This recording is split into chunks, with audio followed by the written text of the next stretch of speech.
The contraction hit me like a truck, making me double over the kitchen counter. Maria kept talking about how to make a proper breakfast, her voice a dull hum through the pain. I watched my mother-in-law carefully arrange her tea set, not even glancing at me. "Melissa, dear, you really should have planned better," she said. "Patrick needs his protein shake before work, and here you are, making a scene." She clicked her tongue, the sound sharp in my head. I gripped the counter, my knuckles turning white. "Patrick," I gasped, "I think the baby's coming."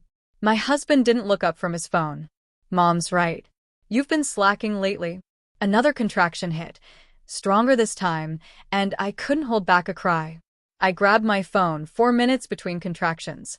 This was real. "Maria, please," I begged. "I need to get to the hospital." She calmly sipped her tea. When I had Patrick, I finished cooking for a whole dinner party before going to the hospital.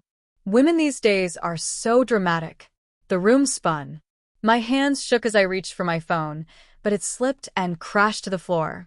Patrick finally looked up, frowning. "Can you keep it down? I'm trying to read something important." Then I felt it, a warm gush of liquid running down my legs. Maria's eyes widened in horror as she stared at the puddle forming beneath me. "You're ruining my imported tiles," she shrieked, jumping up. I stumbled toward the door, my vision blurring.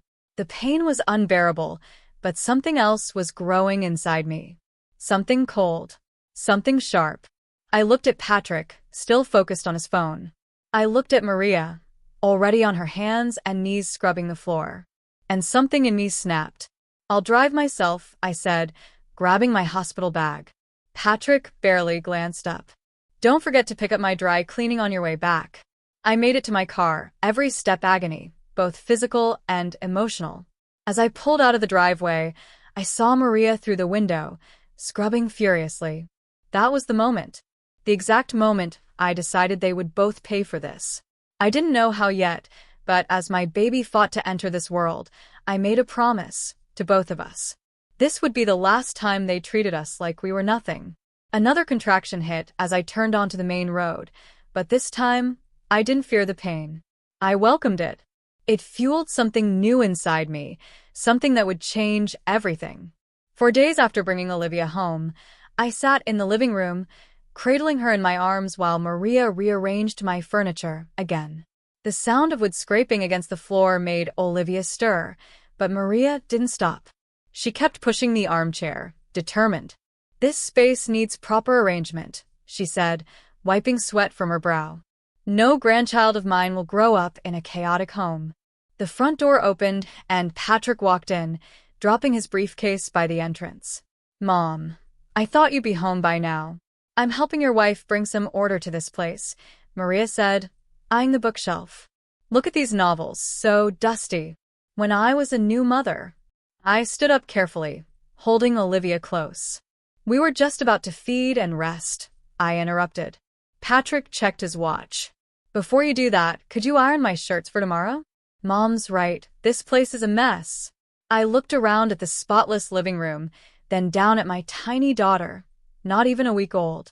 That familiar pressure built in my chest, but this time, it wasn't tears. "Your shirts are in our bedroom," I said quietly. "Right where you left them." "On my side of the bed." Maria clicked her tongue. "Really, Melissa, this attitude. I had a C-section 4 days ago." The words hung in the air. Patrick shifted uncomfortably, but Maria waved her hand dismissively. "When I had my operation, you had your gallbladder removed." 30 years ago, I cut in, my voice calm even as my heart pounded. "I had my stomach cut open to bring your grandchild into this world, after driving myself to the hospital." Patrick's phone chimed. He pulled it out, already distracted. "Mom, can you help Melissa with the shirts? I have a call." As he walked away, Maria stepped closer, lowering her voice. "You're being ungrateful. We're only trying to keep up the standards you agreed to when you married into this family." Olivia fussed in my arms. I held her tighter, breathing in her soft, newborn scent. And in that moment, something inside me became crystal clear, sharp as a knife. "You're right, Maria," I said. I did agree to certain standards. I walked toward the stairs, each step slow and steady. I think it's time I started making my own rules. What's that supposed to mean? Maria's voice had that sharp, controlled anger I knew too well. I stopped on the third step and turned to look at her. It means I'm going to take care of my daughter now. And tomorrow we're going to talk about some changes around here. For a moment, just a second, I saw something new in Maria's eyes. Fear. The bank statement shook in my hands as I stared at the list of transfers. $8,000 last month. $10,000 the month before. Every payment sent to Maria Adams' personal account. The morning light reflected off my wedding ring as I scrolled through Patrick's banking app. He had left his phone unlocked, carelessly, like everything else. Every transaction felt like another stab in the back. Olivia's soft coos from her bassinet pulled me out of my thoughts. 3 weeks of motherhood, and I had already learned how to survive on autopilot. Changing diapers while uncovering my husband's lies. The front door opened, and Patrick's footsteps echoed through the house. "Honey, Mom's coming over to help with dinner," he called out. He walked into the room, loosening his tie. "She thinks you need cooking lessons." I held up the phone, the screen facing him. "Want to explain these transfers?" His face didn't show guilt. Just annoyance. "You went through my phones? You left it unlocked. Now answer the question." He shrugged. "Mom needed some help with expenses. $230,000 in 3 months. I pulled the phone back. "While I'm buying cheap diapers because you said we needed to budget." "She's redecorating her sitting room," he said, his voice turning cold. "And what's wrong with generic diapers? You're becoming as high maintenance as..." "As what?" I cut in. "As your mother's?" I let out a sharp laugh, loud enough to make Olivia stir. The same woman who spent more on curtains last month than we did on our daughter's entire nursery. Patrick's jaw clenched. "You don't understand. Mom has certain standards." I stood up, feeling the pull of my C-section scar. Standards that just happened to cost exactly what we saved for Olivia's college fund? Something flickered in Patrick's eyes. Fear, quickly hidden by anger. "Does your father know about these transfers?" I asked. "Leave Dad out of this," Patrick snapped. "Mom's handling the finances while he focuses on retirement." "Really?" I stepped toward the door, phone still in hand. "Maybe I should call Steven and ask." Patrick grabbed my wrist, hard. I gasped at the pressure. "Don't you dare," he growled. And in that moment, looking into my husband's eyes, I knew. At that moment, I saw Patrick for who he really was, his mother's son. A man who had learned manipulation from her, who would lie and hide the truth just to keep their perfect little world intact. "Let go." Each word carried the weight of all the silent moments I had endured. He let go of my wrist and stepped back. "You're being hysterical. This is why Mom says you're not ready for." "For what?" I picked up Olivia, holding her close. "For the truth? About what you and Maria are really doing with your father's money." The color drained from his face. "How did you?" "I didn't," I said, smiling coldly as realization hit him. "But now I do." Christina slammed her coffee mug down, making the table shake. "You need to leave, Melissa." Now? I rocked Olivia gently, trying to keep her asleep, while searching my friend's face. "It's not that simple." "Like hell it isn't." She pushed her tablet across the table. "Look what I found when I searched Maria's name."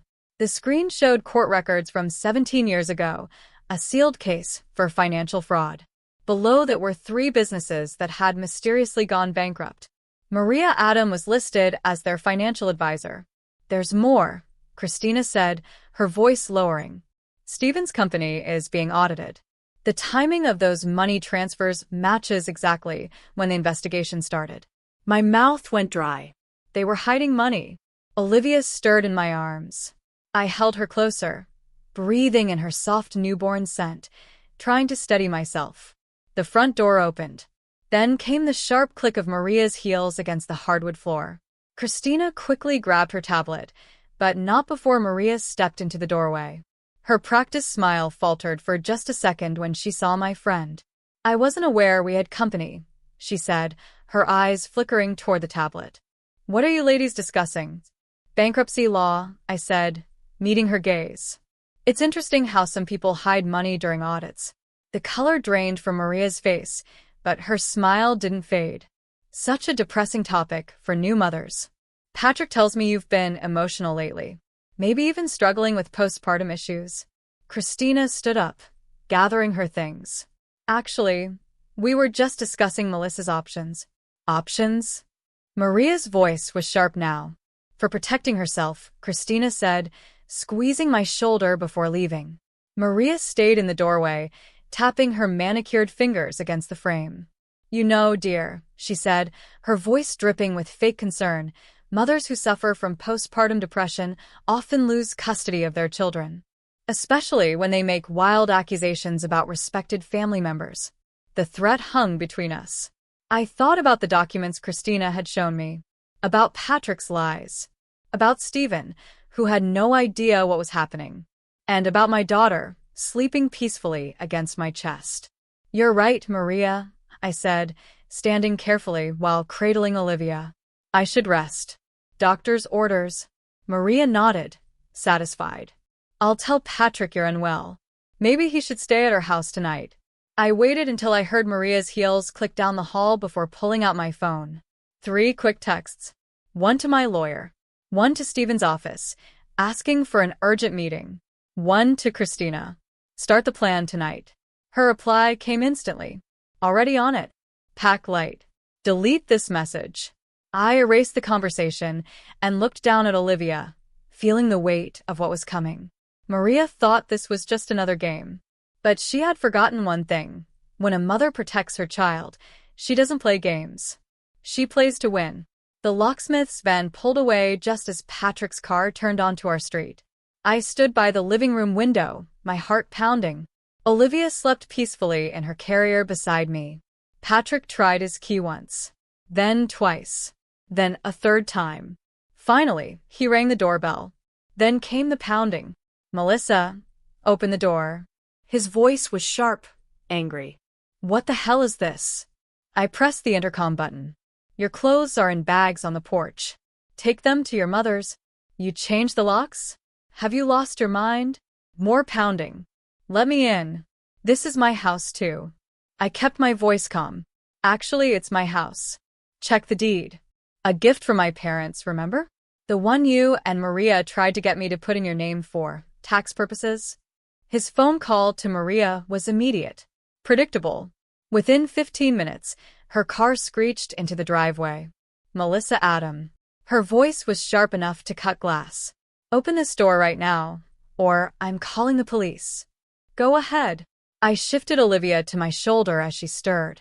I'm sure they'd love to see the financial records I found, especially with that audit coming up. Silence. Then Maria's urgent whispers to Patrick. My phone buzzed. A text from Christina. Stephen's secretary confirmed your meeting for tomorrow. Documents ready. The pounding started again, but Patrick's voice had changed. The anger was gone. Now he sounded desperate. Melissa, please. You don't understand what you're doing. Mom's just trying to protect the family. No, I said, my voice steady. She's trying to protect herself. And you're helping her steal from your own father. Through the door, I heard Maria's sharp gasp. You spiteful littles. I have copies of everything. I cut her off. The transfers. The fake companies. All of it. And it's in very safe places. Silence. So here's what's going to happen, I continued. You're both going to leave. Now. Tomorrow, I'm meeting with Stephen. You wouldn't dare, Maria hissed. Try me. I looked down at Olivia, drawing strength from her peaceful face. I'm done being the quiet, obedient daughter-in-law, I said. You taught me well, Maria. I smiled. Family protects family. I'm protecting my family.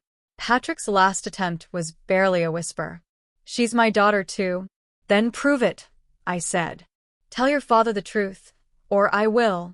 Through the window, I watched as Maria grabbed Patrick's arm, practically dragging him to the car. Their angry voices carried across the lawn as they sped away. I sank to the floor, holding Olivia close. My hands were shaking, but my resolve had never been stronger. The house keys felt heavy in my pocket. New keys. New locks. New boundaries. Tomorrow would bring more battles, but for tonight, we were safe. And sometimes that was enough to start with. Stephen's office felt smaller than I remembered. Or maybe it was just the weight of Maria and Patrick standing behind me, their silence thick with barely contained anger. Olivia slept peacefully in her carrier, unaware of the storm about to hit. Stephen's voice cracked as he studied the documents on his desk. Financial irregularities. He looked up, his face pale. Maria, what is this? Maria reached for the papers, her manicured nails perfectly polished. Darling, these have clearly been altered. Melissa is having emotional problems. The transfers are real, I said, pulling out my phone. I held up Patrick's banking app. Patrick has been moving company money into personal accounts. Your money, Stephen. Ask him where it's going. Patrick stepped forward. Dad, I can explain. Explain what? Stephen's face seemed to age 12 years in 10 minutes. That you and your mother have been stealing from me? From our employees' pension fund? Maria's perfect mask finally cracked. We were protecting you. The audit would have. Would have what? Stephen slammed his fist on the desk. Found out that my own wife and son were embezzling? The office door burst open. A man in a dark suit entered, followed by two others. Mr. Adam, he said. I'm Ryan Gosling, FBI. We need to discuss some concerning transactions. Maria let out a scream of rage and lunged at me. You vindictive little. I barely had time to shield Olivia before Maria's hands wrapped around my throat. The carrier tipped over, Olivia's cries cutting through the chaos. Agents grabbed Maria, pulling her away as she shrieked. You ruined everything. She turned to Patrick. Tell them what she's done. But Patrick didn't move. He just stood there, frozen, watching as agents handcuffed his mother. His eyes met mine, and for the first time, I saw real emotion there. Not anger, not arrogance, just fear. Pure, devastating fear. Dad, Patrick whispered. Please. Stephen wouldn't look at him. He turned to Ryan Gosling. My wife and son have full access to all company accounts. I'll cooperate fully with your investigation. As Maria was led away, still screaming, she played her final card. Stephen, if I go down, everyone will find out about Patrick's mistake. About what really happened to that girl in college. The room went silent. Olivia whimpered softly in my arms. Patrick's face turned ghostly pale. Stephen finally turned to look at his son. What girl, Patrick? I held Olivia close, feeling her tiny heartbeat racing against mine. This didn't feel like victory. It felt like destruction. I had wanted justice, but watching this family fall apart, seeing the pain in Stephen's eyes, it felt empty. Maria's laugh echoed down the hallway. Still think you've won, Melissa? You've destroyed this family. Hope you're proud of yourself. The worst part? She might be right. I had pulled the trigger, but the bullet had torn through all of us. And now, in the wreckage of what I had done, I had to find a way forward. For Olivia. For myself. For whatever was left of justice in this mess. The prison visiting room smelled like cheap disinfectant and hopelessness. Maria sat across from me, her orange jumpsuit a shocking contrast to her perfect makeup. For months behind bars hadn't dulled the sharpness in her eyes. Come to gloat? She asked, folding her hands neatly on the table. I came because Patrick finally told me about Joan Allen. The name hit like lightning. For a split second, Maria's mask cracked. Joan, the girl from Patrick's college days. The one who disappeared.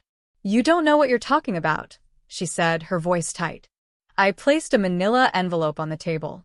Her parents never stopped looking. They hired private investigators, followed every lead. And one of them found something interesting. I slid the envelope closer. Security footage.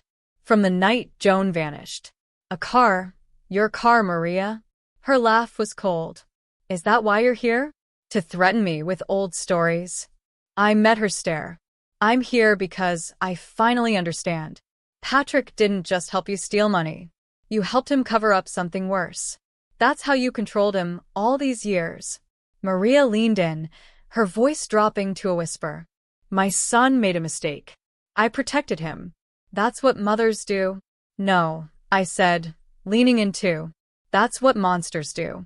You didn't just cover for him, you used it. You owned him. You made sure he stayed under your control, even if it meant stealing from his own father. Maria's expression hardened. Everything I did was for her. For yourself, I interrupted. I stood, pressing my hands against the cold metal table. The FBI has the footage now. And Patrick?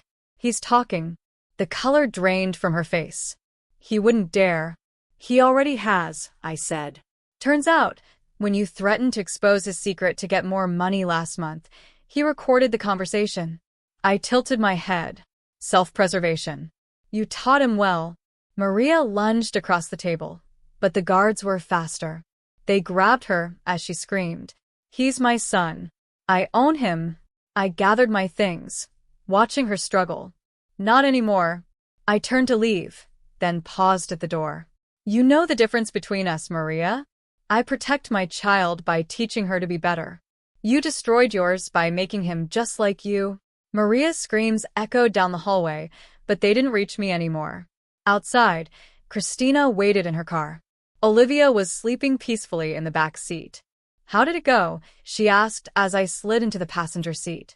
I glanced in the side mirror, watching the prison fade into the distance. I thought of Patrick, sitting in his own cell, finally facing what he had done. Of Stephen, working to rebuild his company the right way. Of Maria, trapped in the world she had created, paying the price for her choices. It went exactly as it needed to, I said. I reached back to touch Olivia's tiny hand. Sometimes justice isn't about winning. It's about breaking the cycle. Christina nodded, understanding in her eyes. Ready to go home? Yes, I said, feeling lighter than I had in years. We were. The divorce papers sat on my lawyer's desk, neatly signed. Their crisp edges marked the end of one chapter and the beginning of another. Through the office window, I watched Stephen playing with Olivia in the courtyard below. His silver hair caught the sunlight as he bounced her gently, making her giggle. The settlement is generous, my lawyer said, organizing the documents. Full custody, the house, and Mr. Adams Sr.'s offer to support Olivia's future. I nodded, my mind drifting to Maria's upcoming trial and Patrick's plea deal. The headlines had been brutal. Mother's fraud scheme leads to murder investigation. Joan Allen's parents would finally have answers, though not the ones they had hoped for. A knock at the door pulled me from my thoughts. Christina stepped in, holding an envelope. This came to the house. Stephen brought it. Inside was a single key and a handwritten note. I recognized Maria's perfect handwriting instantly. Safety deposit box 250. Some truths should stay buried. Your choice now. My hands shook as I folded the note. More evidence. More secrets. The power to hide everything, or to expose it all, lay in that tiny key. What are you going to do? Christina asked softly. I looked back out the window. Stephen lifted Olivia high into the air, her laughter floating up through the glass. He had lost everything, his wife, his son, his company's reputation. And yet, here he was, finding joy in a simple moment with his granddaughter. I placed the key on my lawyer's desk. Contact Joan Allen's parents, I said. They deserve to know everything, even if it hurts Stephen, especially because of that. I gathered my things, the weight of the decision settling in my chest. Real healing can't begin until all the poison is drawn out. In the courtyard, Stephen looked up and waved. I waved back, thinking of Maria in her cell, of Patrick finally facing his crimes, of all their carefully built lies turning to dust. They thought revenge would taste like victory, but it tasted like truth. Bitter. Clean. Necessary. Ready? Christina asked, holding the door open. I took one last deep breath. Let's go. I took one last look at the key on the desk. It held power, the power to hurt, to hide, to control. Maria's final test, even from behind bars. But I wasn't her. I wasn't Patrick. And Olivia wouldn't grow up surrounded by buried secrets. I turned away from the key and toward my daughter's laughter. Yes, I said. We're ready. Some might call it revenge, watching Maria's world fall apart. But as I stepped into the sunlight, toward Stephen, toward Olivia, toward whatever future lay ahead, I knew the truth. It wasn't revenge. It was freedom.